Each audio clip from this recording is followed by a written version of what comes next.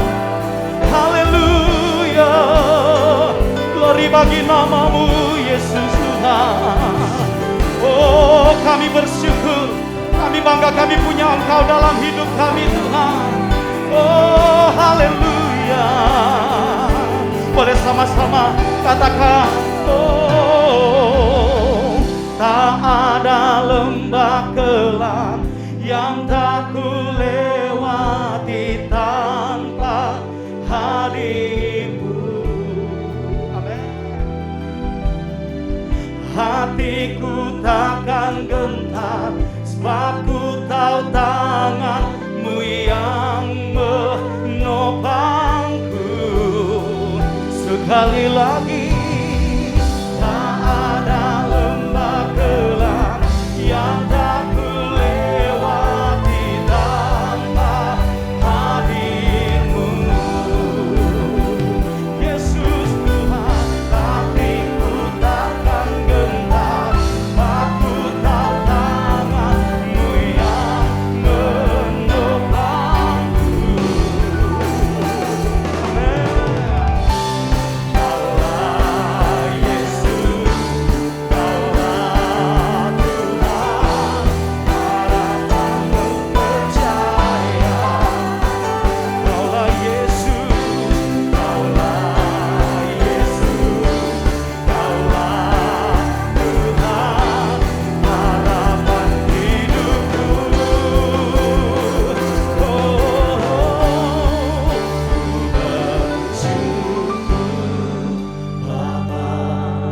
Kami bersyukur, ku bersyukur Tuhan, buat kasih setiamu di dalam hidupku. Ku bersyukur, ku bersyukur, ku bersyukur Bapa. Bersyukur Tuhan, buat kasih setiamu di dalam hidupku. Ku bersyukur, semua katakan, ku bersyukur Bapa. Kami bersyukur, ku bersyukur buat kasih setiamu di dalam hidupku. Ku bersyukur, ku bersyukur Bapa. Ku bersyukur Tuhan, buat kasih setiamu di dalam hidupku. Ku bersyukur,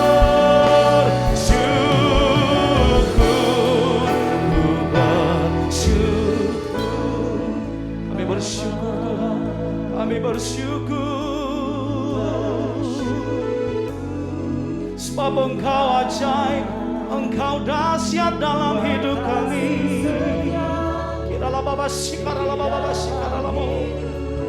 Haleluya Yesus. Ini syukur kami Tuhan, ini syukur kami Bapa. Haleluya. Terpuji namamu Yesus. Di dalam hidupku, ku bersyukur. Katakan ku bersyukur, ku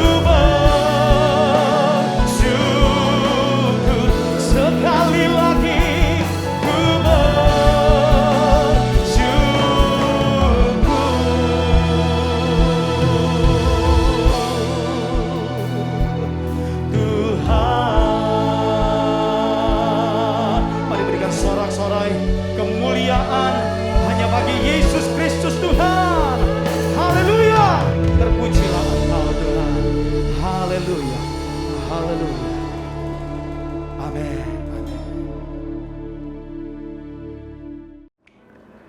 Shalom, jemaat Women in Christ yang saya kasih di dalam Tuhan.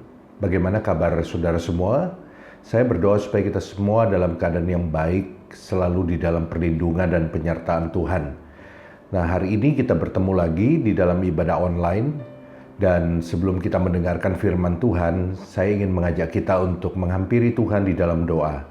Mari kita bersatu di dalam doa. Bapa yang baik, kami mengucap syukur untuk hidup yang Kau berikan buat kami sampai hari ini.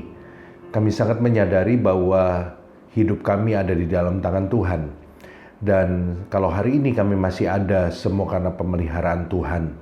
Walaupun di masa pandemi ini Tuhan, kami masih belum bisa bebas beraktivitas. Tetapi kami tahu bahwa pemeliharaan Tuhan itu menjaga kami selama masa pandemi ini sampai hari ini. Dan kami juga bersyukur karena kami boleh melihat keajaiban-keajaiban yang Tuhan buat di dalam kehidupan kami selama masa pandemi ini. Terima kasih Tuhan. Kami mensyukuri kami masih boleh berkumpul bersama dengan keluarga kami. Kalau kami juga masih boleh hidup dengan sehat, semua karena Tuhan. Dan pagi ini kami mau dengar firman Tuhan, biar kiranya Tuhan menolong kami, supaya kami bisa menangkap apa yang menjadi pesan Tuhan, sehingga pesan Tuhan itu menjadi kekuatan buat kami, bukan sekedar menjadi berita baik yang kami dengar, tapi merubah seluruh kehidupan kami, karena kami mendengar dan kami mempercayainya, dan kami melakukannya dalam hidup kami. Terima kasih Tuhan Yesus, di dalam nama Yesus kami berdoa, amin. Ibu-ibu Women in Christ yang saya kasih di dalam Tuhan, pada hari ini saya ingin men-sharingkan kebenaran firman Tuhan dengan tema ujian iman. Saudara-saudara, segala sesuatu di dalam kehidupan kita akan kita ketahui kualitasnya ketika melewati sebuah ujian. Anak-anak kita sebelum dia naik ke level yang lebih tinggi, biasanya dia akan melewati satu fase, satu proses yang namanya ujian. Demikian pula dengan kehidupan kita. Sebelum kita menerima sesuatu yang lebih besar dari Tuhan, sebelum kita menerima promosi yang lebih tinggi dari Tuhan, sebelum kita naik ke level yang lebih tinggi, Tuhan akan menguji kita. Ujian Tuhan itu untuk melihat kapasitas kita, untuk melihat apakah kita mampu untuk berada di level yang lebih tinggi. Sebab kita tahu bahwa tempat yang lebih tinggi akan memiliki angin yang lebih besar, akan memiliki tanggung jawab yang lebih besar. Dan tanggung jawab yang lebih besar itu hanya dimiliki oleh orang-orang yang sudah teruji, oleh orang-orang yang sudah lebih besar kapasitasnya. Nah, hari ini saya ingin kita belajar dari satu kitab, yaitu kitab Yakobus. Mari kita lihat di dalam Yakobus pasal yang pertama sampai ayat yang kedua sampai ayat yang keempat. Yakobus pasal yang pertama, ayat yang kedua sampai ayat yang keempat. Firman Tuhan berkata demikian. Saudara-saudaraku, anggaplah sebagai suatu kebahagiaan apabila kamu jatuh ke dalam berbagai-bagai pencobaan. Sebab kamu tahu bahwa ujian terhadap imanmu itu menghasilkan ketekunan. Dan biarkanlah ketekunan itu memperoleh buah yang matang, supaya kamu menjadi sempurna dan utuh dan tak kekurangan suatu apapun. Saudara-saudara yang dikasihi Tuhan, kita semua masih ada di dalam masa pandemi. Walaupun kita bersyukur bahwa PPKM sudah mulai dilonggarkan. Ya, walaupun kita masih masuk di dalam PPKM level 3, tetapi ada banyak hal yang sudah dilonggarkan. Karena itu hari-hari ini kalau kita lihat, kita jalan ke mal-mal lebih ramai dari biasanya. Toko-toko sudah mulai buka kembali dan kemudian restoran-restoran juga sudah mulai menerima banyak tamu walaupun masih dibatasi, saudara. Nah, ada banyak perusahaan, ada banyak orang di dalam masa pandemi ini yang mengalami kesulitan. Mungkin termasuk kita semua mengalami kesulitan, tetapi di dalam tingkat level yang berbeda. Ada orang-orang yang mengalami kesulitan yang besar, sehingga mereka benar-benar mengalami jalan buntu di dalam bisnisnya, di dalam usahanya, di dalam pekerjaannya, saudara-saudara. Dan biasanya masalah ekonomi ini akan berdampak besar dan biasanya mengakibatkan masalah-masalah yang lain. Salah satunya adalah masalah keluarga. Dan setiap orang selama kita masih hidup, kita selalu akan menemui hal-hal seperti ini. Masalah akan selalu berada di sekeliling kita. Dan kadang-kadang dia menghampiri dan masuk ke dalam kehidupan kita. Dan kita tidak bisa menghindari hal itu, saudara.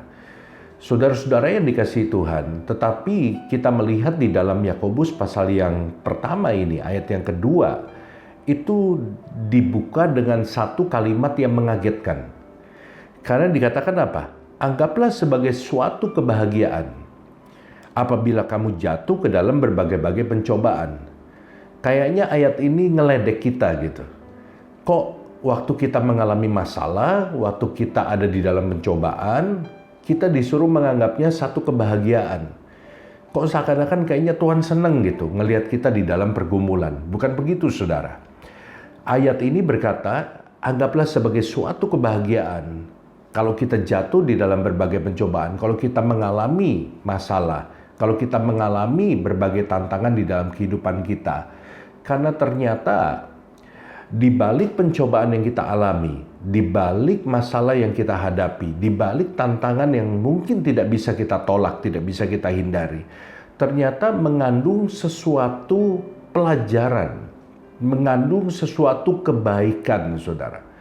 Sehingga pada waktu Yakobus berkata, anggaplah sebagai suatu kebahagiaan kalau kita jatuh dalam pencobaan. Artinya apa?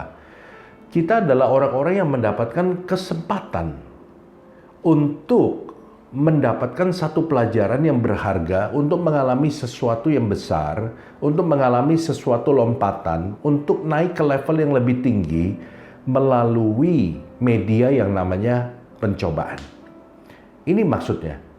Anggaplah sebagai satu kebahagiaan jikalau kita jatuh ke dalam berbagai pencobaan, kalau kita mengalami masalah, kalau kita mengalami problem dalam hidup kita, karena ternyata masalah menyimpan sesuatu yang bisa membuat hidup kita lebih baik.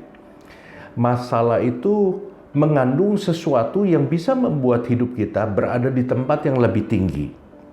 Nah, saudara-saudara yang dikasihi Tuhan, ibu-ibu yang saya kasihi di dalam Tuhan, mari kita melihat bersama-sama apa yang terkandung di dalam masalah yang Tuhan izinkan terjadi di dalam kehidupan kita.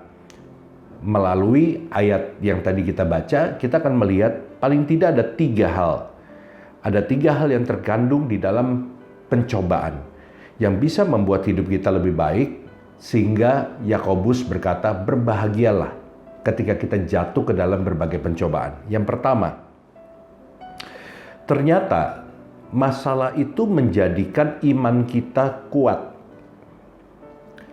Masalah itu menjadikan iman kita kuat. Seperti kita tahu bahwa masalah adalah salah satu ujian iman. Iman kita diuji salah satunya, dan mungkin kalau boleh saya katakan paling sering Tuhan menguji iman kita melalui masalah. Dan ternyata masalah itu menjadikan iman kita kuat.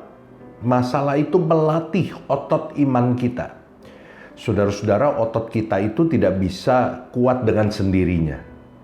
Tapi otot kita itu dilatih menjadi kuat karena apa? Karena bergerak. Karena kita menggunakannya, saudara. Dan kalau otot kita tidak digunakan, maka lama-lama otot kita akan lemah. Makanya saudara-saudara, kasihan sekali kalau orang tua yang sudah tidak bisa berjalan. Mereka hanya terbaring di tempat tidur. Maka kita seringkali melihat orang-orang yang seperti ini, tambah lama kakinya mengecil, saudara. Kenapa? Karena otot mereka jadi lemah. Dan kemudian mereka nggak punya tenaga. Tadinya di tempat tidur masih bisa angkat tangan segala macam, dan karena bertahun-tahun mereka tidak bisa bergerak, hanya terbaring di tempat tidur, lama-lama kekuatannya hilang, saudara. Dan akhirnya nggak bisa ngapa-ngapain. Demikian pula dengan iman kita. Iman kita itu seperti otot. Anda ingin otot seperti apa? Kekuatan seperti apa yang saudara inginkan dari iman saudara? Maka saudara harus melakukan latihan iman. Dan latihan iman untuk memperkuat iman kita, itu salah satunya melalui masalah, saudara. Masalah melatih iman kita untuk menjadi kuat. Seperti seseorang yang melatih ototnya di gym. Ketika dia melatih dengan 2 kilo, 10 kilo, 20 kilo, 30 kilo, tambah lama dia akan punya kapasitas yang lebih besar, kemampuan untuk mengangkat yang lebih berat, dan otomatis dengan beban yang lebih berat, ototnya akan lebih kuat, saudara. Di dalam ayat yang 13, maksud saya Yakobus 1 ayat yang ketiga yang tadi kita sudah baca, dikatakan demikian. Sebab kamu tahu bahwa ujian terhadap imanmu. Jadi masalah itu merupakan ujian untuk iman kita.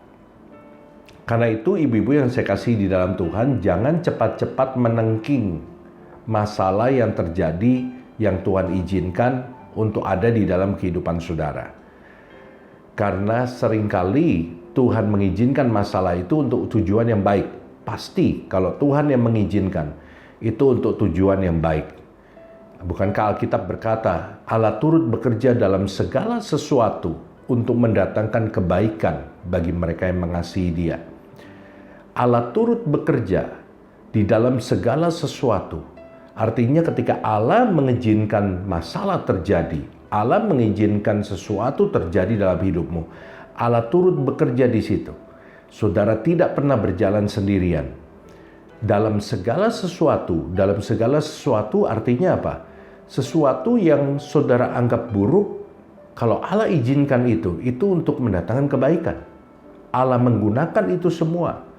Segala sesuatu yang baik, Allah gunakan itu semua. Segala sesuatu artinya semuanya untuk mendatangkan kebaikan bagi kita. Dan kita belajar hari ini dari Yakobus bahwa ternyata masalah itu adalah ujian iman. Supaya apa? Supaya iman kita kuat, untuk melatih otot iman kita. Supaya iman kita jadi strong, jadi kuat. Terutama untuk menghadapi masa-masa seperti ini. Saudara-saudara, Tuhan adalah Tuhan yang melihat masa depan kita. Tuhan adalah Tuhan yang tahu apa yang akan terjadi di depan kita. Jauh-jauh hari sebelum hal itu terjadi, Tuhan sudah mengetahuinya. Karena itu seringkali Tuhan itu mempersiapkan kita untuk memperkuat otot iman kita. Tuhan tahu bahwa kita akan menghadapi hal-hal yang besar, masalah, tantangan yang besar di hari-hari yang akan datang. Karena itu Tuhan melatih otot kita, Tuhan mempersiapkan kita supaya kita memiliki kekuatan ketika masa itu datang. Sehingga Tuhan melatih kita untuk memperkuat iman kita. Melalui apa? Melalui masalah. Dan masalah yang kita hadapi, masalah yang Tuhan izinkan terjadi untuk melatih otot iman kita tidak sebesar hal-hal yang akan kita hadapi di masa yang akan datang. Tapi itu justru untuk mempersiapkan kita supaya kita memiliki kekuatan yang bertambah. Karena di depan sana Tuhan tahu ada hal-hal yang besar yang harus kita hadapi dan kita tidak bisa menghadapinya. Kita tidak bisa overcome, memenangkan hal-hal yang besar yang akan kita hadapi dengan kadar iman yang sekarang. Kalau kita tidak menambah kekuatan. Karena itu saudara, Tuhan mempersiapkan seseorang untuk dia menghadapi hal-hal yang akan terjadi di masa datang. Tuhan mempersiapkan imannya, menaikkan levelnya. Melalui apa? Melalui ujian. Dilatih, ditrain, diperkuat saudara. Nah, saudara-saudara yang dikasihi Tuhan, sekali lagi saya mengatakan bahwa masalah dipakai Tuhan, pencobaan diizinkan Tuhan, itu untuk menjadikan iman kita lebih kuat daripada sebelumnya. Kita sering mendengar orang-orang yang bersaksi bagaimana mereka masuk ke dalam ujian lewat pencobaan. Mereka masuk ke dalam ujian lewat masalah yang mereka hadapi.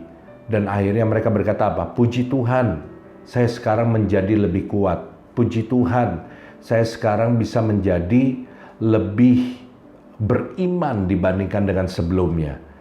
Iman saya naik kelas setelah saya melewati ujian ini. Karena memang itulah tujuannya Tuhan. Masalah itu menguji iman kita. Masalah memperkuat iman kita. Ini yang pertama, saudara. Yang kedua, masalah menjadikan iman kita murni. Masalah menjadikan iman kita murni atau memurnikan iman kita. Di dalam ayat yang ketiga dikatakan apa? Ujian terhadap imanmu itu menghasilkan ketekunan. Jadi ada sesuatu yang dihasilkan lewat ujian melalui masalah, saudara. Bahwa masalah adalah sarana ujian juga untuk memurnikan iman kita. Sehingga kita memiliki iman yang teguh, kita bisa melihat level iman kita bisa melihat kemurnian daripada iman kita. Saudara-saudara, seringkali kualitas iman kita nggak bisa tahu, saudara. Ketika semua keadaan menjadi baik, semua keadaan dalam keadaan yang baik, ketika usaha lancar, ketika semua rumah tangga baik, ketika keluarga kita dalam keadaan yang baik, ketika kita dalam keadaan yang sehat dan lain sebagainya, pada waktu semua keadaan baik, seringkali kita tidak bisa mengetahui level iman kita yang sebenarnya. Bagaimana sih kualitas iman saya? Bagaimana sih kondisi iman saya yang sebenarnya? Kadang-kadang nggak kelihatan. Pada waktu kita di gereja bisa beribadah bersama-sama, nggak kelihatan, saudara, kualitas iman kita. Tetapi, saudara, kita melihat bahwa pandemi ini memperlihatkan kepada kita ada banyak hal yang membuat kita jadi terkaget-kaget. Pandemi ini memperlihatkan kepada kita kualitas iman dari orang-orang yang ada di sekitar kita. Dari orang-orang yang bersama-sama dengan kita ke gereja. Dari hamba-hamba Tuhan yang kita kenal. Ada banyak orang-orang justru di masa pandemi ini mereka menjadi mundur dari Tuhan. Mereka kecewa sama Tuhan. Mereka menjadi lemah. Mereka tidak lagi beribadah. Kenapa? Aduh, nggak enak ibadahnya online. Aduh, nggak enak ibadahnya nggak ngumpul sama yang lain. Aduh, nggak enak ibadah sendirian di rumah. Nggak berada di dalam satu gedung. Mesti nonton puji-pujian lewat televisi, lewat YouTube. Apalagi kalau TV-nya bukan smart TV. Pakai handphone, layarnya kecil. Aduh, lebih nggak enak lagi. Aduh, gimana ya rasanya ya? Saudara-saudara yang dikasihi Tuhan, di masa PPKM ini, di masa pandemi ini, kita melihat ada begitu banyak orang yang tadinya menggebu-gebu pelayanan di gereja. Wah, tadinya rajin. Namun sekarang mereka sudah tidak seperti dulu. Ada banyak orang yang tadinya, waduh, benar-benar dekat sama Tuhan. Kalau datang ke gereja dia paling pagi, benar-benar kusuk kalau berdoa. Kalau nyanyi bisa sampai nangis, saudara. Namun sekarang mereka kecewa sama Tuhan. Mereka nggak punya gairah sama Tuhan. Nah, saudara-saudara, masalah itu bagaikan api yang menguji kita. Untuk melihat apakah dari bahan apakah kita terbuat. Apakah kita terbuat dari bahan yang mudah terbakar, ketika ada masalah kita kemudian langsung lenyap, atau kita terbuat dari bahan yang benar-benar berkualitas. Sehingga ketika kita dibakar, kita tidak lenyap, tetapi justru itu menyempurnakan kita, memurnikan kita, menghilangkan kotoran-kotoran dari kita. Sehingga kita menjadi bahan yang murni, seperti emas yang dimurnikan, saudara. Saudara-saudara yang dikasihi Tuhan, karena itu masalah itu juga menjadi sarana Tuhan untuk melihat kemurnian iman kita. Seringkali kita bisa berkata haleluya, kita bisa berkata Tuhan baik, karena memang keadaan kita baik. Kita seringkali berkata Tuhan itu luar biasa, Tuhan itu sayang sama kita, karena kita hubungkan dengan keadaan yang kita sedang alami sekarang. Toko lagi banyak untungnya, lagi banyak pelanggannya, dagangan kita lagi laku, profit lagi naik, semua keadaan lagi baik, keadaan yang membuat kita happy, sehingga kita bisa mengatakan bahwa Tuhan itu baik. Sehingga kebaikan Tuhan selalu kita hubungkan dengan keadaan yang kita alami. Kebaikan Tuhan kita hubungkan dengan kondisi yang kita alami. Seringkali kita menghubungkan kebaikan Tuhan itu dengan profit yang kita dapatkan, dengan kondisi pekerjaan kita, dengan kondisi bisnis kita, dengan keadaan penjualan kita, dengan keadaan keluarga kita, saudara. Tetap tidak ada salahnya kita mengatakan Tuhan baik ketika kita mendapatkan berkat Tuhan, ketika kita mengalami suasana yang baik di dalam keluarga. Tidak ada salahnya karena memang itu kebaikan Tuhan. Tetapi sebetulnya kita belum bisa melihat kemurnian iman kita di dalam kondisi seperti itu. Ingat, yang namanya ujian itu selalu kondisinya nggak enak. Ya, tapi justru di situ kita bisa melihat kualitas kemurnian iman dari diri kita sendiri atau kemurnian iman orang lain. Ujian itu memperkenalkan kita kepada diri kita sendiri. Kita bisa melihat seperti apa kita. Kita bisa melihat sebetulnya setinggi apa kita. Atau di mana level kita. Atau bobot kita yang sebenarnya itu melalui ujian.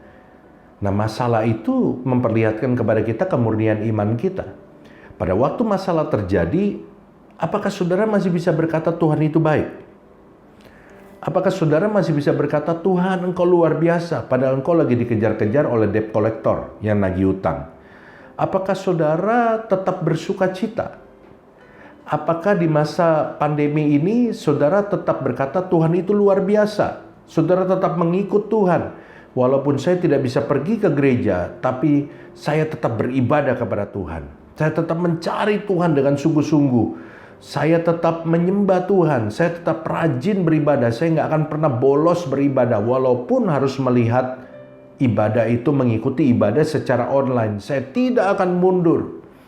Apakah ketika saudara tidak mendapatkan apa yang saudara harapkan, doa saudara belum dijawab, saudara masih bisa berkata, Tuhan engkau baik, haleluya, luar biasa, tanpa keraguan sedikit pun, tanpa kemarahan sedikit pun. Disitulah sebetulnya saudara bisa mengukur kualitas kemurnian daripada iman saudara. Dan Tuhan seringkali ingin melihat, apakah anak-anakku itu berkata aku baik ketika mereka hanya diberkati, ketika mereka dalam kondisi makmur, ketika mereka di dalam kondisi sehat, ketika mereka dalam kondisi yang seperti mereka harapkan. Apakah hanya di dalam kondisi seperti itu mereka mengatakan bahwa Tuhan itu baik? Kalau seperti itu saudara, semua orang bisa. Tetapi sekali lagi, Tuhan ingin kita mengatakan bahwa Dia baik. Tuhan ingin kita mengatakan bahwa Dia luar biasa. Bukan karena kondisi saudara. Bukan karena saudara menerima apa yang saudara inginkan. Bukan karena saudara menerima apa yang saudara harapkan. Tetapi karena saudara percaya bahwa Dia pribadi yang baik. Bukan karena apapun yang saudara lihat dengan mata jasmani saudara, tetapi karena mata iman saudara melihat kebaikan Tuhan sebagai pribadi dan bukan karena keadaan. Sehingga apapun yang saudara alami, saudara tetap berkata Tuhan itu baik. Inilah iman yang murni, saudara. Inilah iman yang terlihat. Inilah iman yang kualitasnya tinggi. Seperti Sadrak, Mesak, dan Abednego. Di dalam dapur api, mereka tidak mengecewakan Tuhan. Mereka tidak menjadi kecewa kepada Tuhan. Mereka mengharapkan pertolongan karena mereka berkata, mereka punya keinginan supaya Tuhan menolong. Kalau Tuhan yang besar sanggup menolong kami dan mereka percaya, dia katakan apa? Dia akan menolong kami.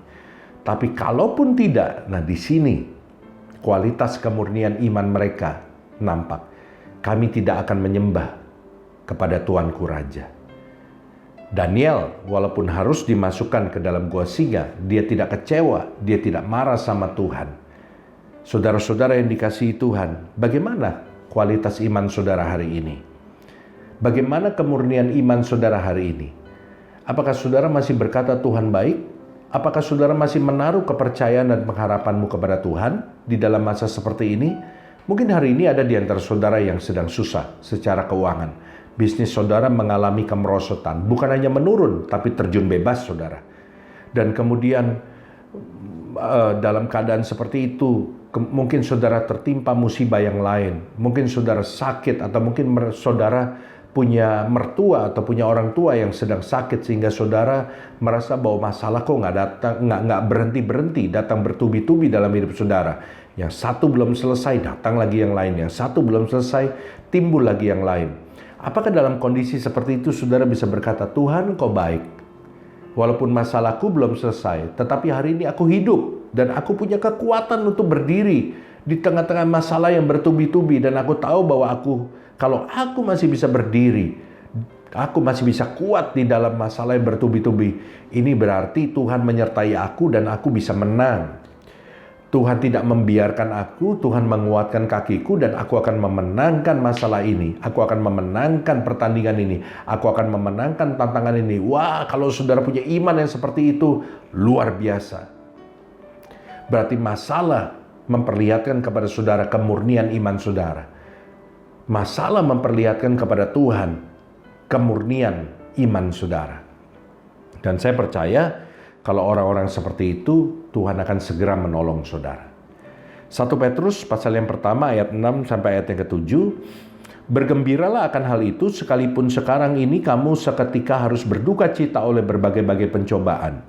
Maksud semuanya itu ialah untuk membuktikan kemurnian imanmu, yang jauh lebih tinggi nilainya daripada emas yang fana, yang diuji kemurniannya dengan api, sehingga kamu memperoleh puji-pujian dan kemuliaan dan kehormatan pada hari Yesus Kristus menyatakan dirinya. Saudara-saudara yang dikasihi Tuhan, dikatakan bergembiralah akan hal itu, sekalipun kamu harus berduka cita oleh berbagai pencobaan. Dan maksud semua pencobaan itu, saudara, dikatakan oleh 1 Petrus tadi adalah untuk membuktikan kemurnian imanmu. Apakah di tengah-tengah tantangan, saudara bisa memperlihatkan kemurnian iman saudara di hadapan Tuhan? Dan saya percaya bahwa pertolongan Tuhan akan segera datang. Yang ketiga, masalah menjadikan kita dewasa. Saudara-saudara, tujuan kita menjadi orang percaya bukan untuk menjadi kaya, bukan untuk menjadi sukses, bukan menjadi terkenal, tetapi untuk menjadi dewasa. Apa maksudnya menjadi dewasa? Menjadi dewasa artinya menjadi seperti Kristus, yaitu memiliki karakter seperti Kristus, memiliki karakter seperti Kristus, memiliki kasih seperti Kristus. Itu yang dimaksud dengan dewasa. Mari kita lihat di dalam ayat yang keempat dari Yakobus pasal yang pertama tadi. Dan biarkanlah ketekunan itu memperoleh buah yang matang, supaya kamu menjadi sempurna dan utuh dan tak kekurangan sesuatu apapun. Saudara-saudara, masalah itu menguji kita. Masalah itu menghasilkan ketekunan bagi kita. Dan dikatakan dalam ayat yang keempat, biarkanlah ketekunan itu memperoleh buah yang matang, supaya kita menjadi sempurna. Ini adalah gambaran dewasa. Orang yang dewasa adalah orang yang matang. Matang dalam segala sesuatu, matang di dalam pemikiran, matang di dalam karakter, matang di dalam kebijaksanaan, matang di dalam ucapannya. Ini adalah gambaran dewasa. Bahkan dikatakan apa? Menjadi sempurna. Matang menjadi sempurna. Nah, saudara-saudara, dewasa ini tidak diukur dari angka umur kita. Tetapi dewasa itu diukur dari karakter kita, pertumbuhan karakter kita. Ada orang yang secara umur sudah tua, tetapi karakternya masih anak-anak. Ada banyak orang di gereja secara umur sebetulnya sudah tua, sudah puluhan tahun ke gereja, tetapi ternyata karakternya itu masih anak-anak. Kenapa ini bisa terjadi, saudara? Karena karakter yang dewasa itu tidak terjadi seketika. Karakter yang dewasa itu melalui sebuah proses, dan salah satunya adalah ujian, masalah. Itu memproses karakter kita. Anak-anak itu adalah orang-orang yang lari dari tanggung jawab. Anak-anak punya karakter ketika ada masalah, dia menyalahkan orang lain. Dia menyalahkan adiknya ketika dia nggak sengaja jatuhin gelas. Dia salahin adiknya, dia cari kambing hitam. Kalau dia nggak dapat apa yang dia inginkan, dia gampang ngambek. Itulah karakter anak-anak. Saudara-saudara, ada banyak orang yang sudah puluhan tahun datang ke gereja, tapi masih punya karakter seperti ini. Gampang ngambek. Kalau dia nggak dapat apa yang dia inginkan, dia ngambek. Ya, dia nggak pergi lagi ke gereja, dia marah, saudara. Dia lari dari tanggung jawab, dia menyalahkan orang lain. Dan ini bukan karakter orang yang dewasa. Jadilah dewasa, belajar bertanggung jawab. Jangan menyalahkan apapun dalam keadaan saudara. Tetapi bawa ini sebagai satu kesempatan saudara bisa menjadi lebih dewasa, memiliki karakter, memiliki tanggung jawab di dalam apa yang saudara alami. Dan percayalah, kalau saudara bisa melampaui tanggung jawab di level ini, Tuhan akan memberikan tanggung jawab yang lebih besar. Hari ini saya berdoa supaya saudara menjadi kuat lewat firman Tuhan ini, dan supaya saudara menjadi matang, menjadi dewasa. Ujian itu akan membuat kita naik ke level yang lebih tinggi. Syaratnya adalah kita harus bisa melewatinya. Dan kita pasti bisa, karena tidak ada pencobaan yang melebihi kekuatan kita. Amin. Mari kita berdoa. Tuhan, terima kasih untuk kesempatan hari ini kami boleh dikuatkan lewat firman-Mu. Kami semua mau menjadi dewasa. Karena itu kami ingin melihat tantangan yang kami hadapi sebagai kesempatan untuk kami bisa naik ke level yang lebih tinggi. Tolong kami, kuatkan kami Tuhan, sampai kami berhasil mencapai garis finish. Dalam nama Yesus kami berdoa. Amin. Tuhan Yesus memberkati kita semua. Sampai kita bertemu lagi di dalam ibadah selanjutnya. Shalom. Puji nama Tuhan, kita bersyukur siang hari ini kita sudah diberkati Tuhan dengan firman Tuhan. Terima kasih kepada hambanya yang sudah sharing firman Tuhan buat kita siang hari ini. Dan saya percaya kita semua diberkati oleh Tuhan. Dan saatnya kita akan memberikan persembahan kita sebagai tanda syukur kita hanya kepada Tuhan. Sebab Tuhan yang telah memberi berkat atas setiap kita. Mari kita akan berdoa sebelum kita akan memberikan persembahan. Bapa di surga, terima kasih untuk sukacita yang Tuhan beri dalam hidup kami. Terima kasih untuk damai sejahtera yang berlimpah-limpah Tuhan boleh karuniakan atas hidup kami. Bahkan terima kasih untuk firman-Mu yang sudah meneguhkan iman percaya kami. Sehingga kami semua boleh diberkati oleh Tuhan. Dan saatnya setiap kami akan memberikan persembahan kami sebagai tanda syukur kami hanya kepadamu Tuhan. Tuhan pun yang akan memberkati dengan setiap tangan-tangan yang akan memberikannya. Tuhan pun yang memberkati dengan setiap usaha pekerjaan apapun yang kami lakukan. Tuhan buat berhasil. Karena kami siap memberi dengan penuh ucapan syukur. Di dalam nama Tuhan Yesus kami berdoa, dan yang siap memberi sama-sama katakan amin. Mari kita akan menyelesaikan ibadah ini bersama dengan berkatnya Tuhan. Ayo mari kita bangkit berdiri, kita buka hati dan mengangkat kedua tangan, dan kita terima berkat Tuhan. Kekasih-kekasihnya Tuhan, para wanita umat pilihannya Tuhan, janganlah takut dan gentar hatimu, tapi yakin dan percayalah engkau pilihan Tuhan. Nama dan wajahmu terukir di telapak tangannya Tuhan, dan Tuhan sangat mengasihi engkau. Jadilah kuat, jadilah semangat, dan bersama dengan kekuatan dari Tuhan, jadilah pribadi-pribadi yang menjadi berkat buat suami, buat anak-anak, buat keluarga, bahkan buat Indonesia, bahkan buat dunia ini dimanapun Tuhan menempatkan engkau. Di dalam nama Bapa dan Anak dan Roh Kudus, dalam nama Tuhan Yesus yang percaya, berkata bersama-sama dengan saya, amin. Haleluya, puji Tuhan. Tuhan memberkati kita semua.